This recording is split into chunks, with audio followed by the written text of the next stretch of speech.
우병우를 보면은요, 이 멍청이는 법전만 쳐다봐서 그런지는 모르겠습니다만 헛똑똑입니다. 바보인 거죠. 예.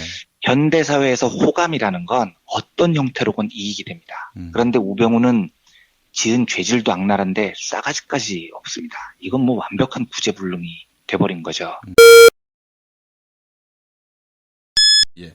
이 호감경제학이라는 분야는 영어로 쓰면 likenomics라고 부릅니다. 그러니까 좋아한다라는 단어인 like하고 경제학을 뜻하는 economics를 합성한 말이죠. 예.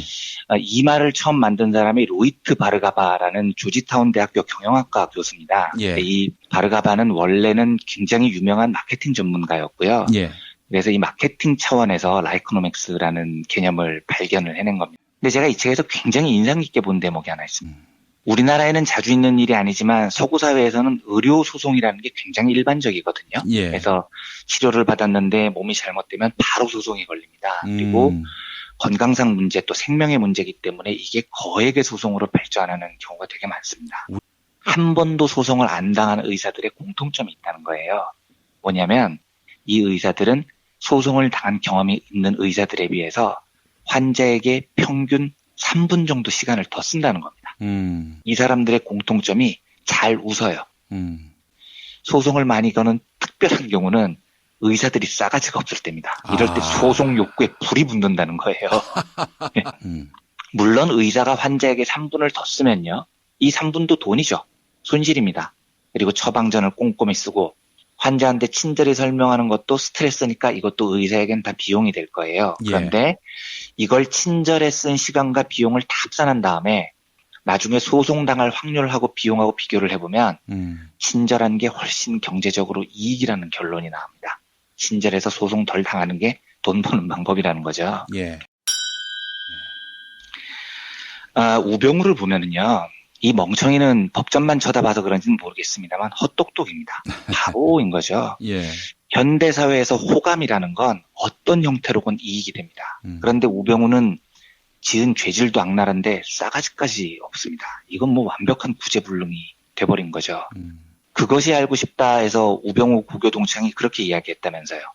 당시 나도 그렇고 병우도 그렇고 고등학교 때부터 싸가지가 없었다. 그런데 그게 잘못된 거라고 지적해주는 사람이 없었다. 그러니까 모태 싸가지 없는 인물이었던 겁니다. 이 사람은요.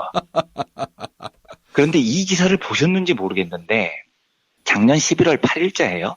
세계일보가 단독 마크를 달고 이런 보도를 했습니다. 제목이 우병우 따옴표 지방경찰청장이 내 가방 들어줬다. 따옴표 닫고 권위주의 성향 표출 단독 이렇게 나온 기사가 있습니다. 예. 내용이 뭐냐면 세계일보가 2011년에 검찰 내부에서 비공개 인터뷰를 해서 자료집을 만든 게 있는데 이걸 입수를 한 거예요. 핵심 검사 인터뷰 기반 계층별 인터뷰 분석 이런 자료인데요. 이때 그 핵심 검사 20여 명이 심층 진단 인터뷰를 한 내용이 여기 들어가 있습니다. 여기에는 이제 김수남 총장 인터뷰도 있고요. 당시 검사였던 우병우도 인터뷰가 실렸습니다.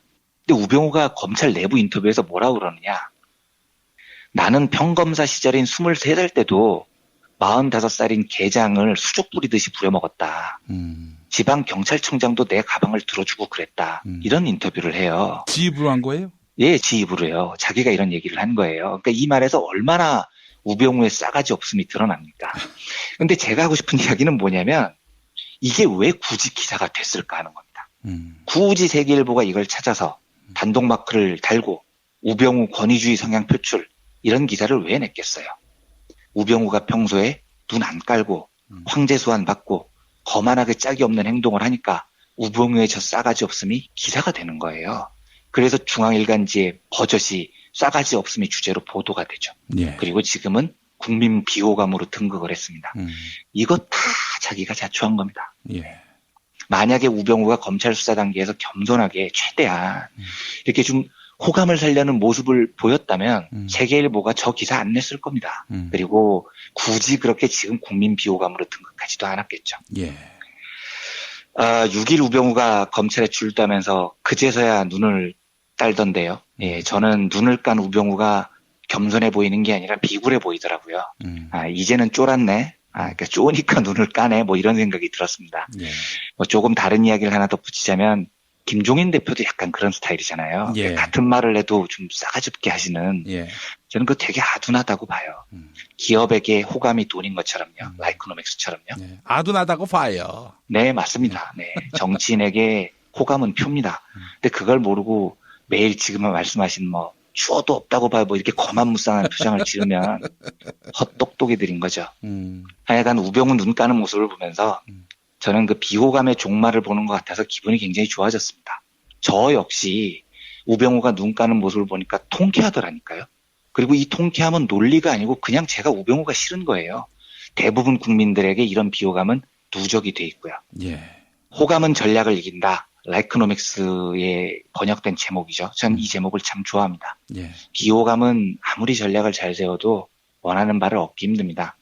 우병우가 눈 까는 이 통쾌한 모습을 보고 호감 경제학의 중요성이라는 생각나서 오늘 이 이야기를 소개해드렸습니다.